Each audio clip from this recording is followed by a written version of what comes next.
Hi folks, David Waring here again with InformedTrades.com and today's lesson of the day. In our last lesson we looked at specific strategies for trading the head and shoulders pattern and the reverse head and shoulders pattern, two patterns which can be considered reversal patterns when they show up on a chart. In today's lesson we're going to look at something which is known as the wedge pattern, which is unique in the sense that it can be considered either a reversal or a continuation pattern depending on the shape of the pattern and whether it occurs in an uptrend or a downtrend. So let's get started. Okay, so we're going to start this one out by looking at the falling wedge pattern, which is characterized by a pattern which forms when the market makes lower lows and lower highs with a contracting range. When you find this pattern in a downtrend, it's considered a reversal pattern, as the contraction of the range indicates the downtrend is losing steam. When you find this pattern in an uptrend, it is considered a bullish pattern, as the market becomes narrower into the correction, indicating that it is running out of steam and the resumption of the uptrend is in the making. So let's look at a couple of examples here. You see here a chart of the dollar index, and you see the downtrend in place there. You can see the falling wedge in place there, and you can see the two lines, the two trend lines coming together as the pattern or the market continues into the downtrend, indicating a contraction of the range and a potential reversal there, which we did actually get in this instance.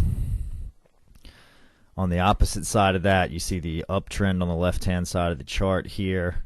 You see the falling wedge there. You see the contraction of the trend lines on one another, indicating the correction narrowing into the bottom there and indicating a potential reversal or a potential, continuation of the uptrend. Okay, so the market corrects and then turns back around into the original uptrend. So you can see why it's considered a continuation pattern there.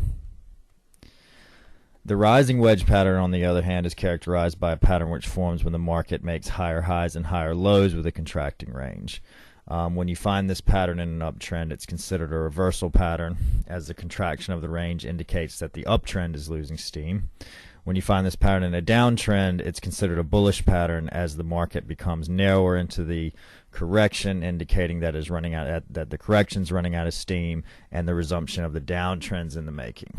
Okay, so you see here rising wedge. You see the start of the downtrend to the left of that.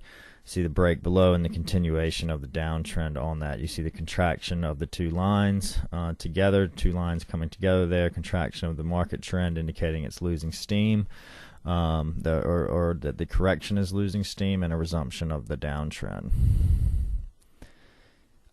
Here we have the uptrend in place. On the left-hand side of the chart, we see the rising wedge at the top of that, indicating that that uptrend is losing steam, and we see the reversal actually coming into play there as well on this one. All right.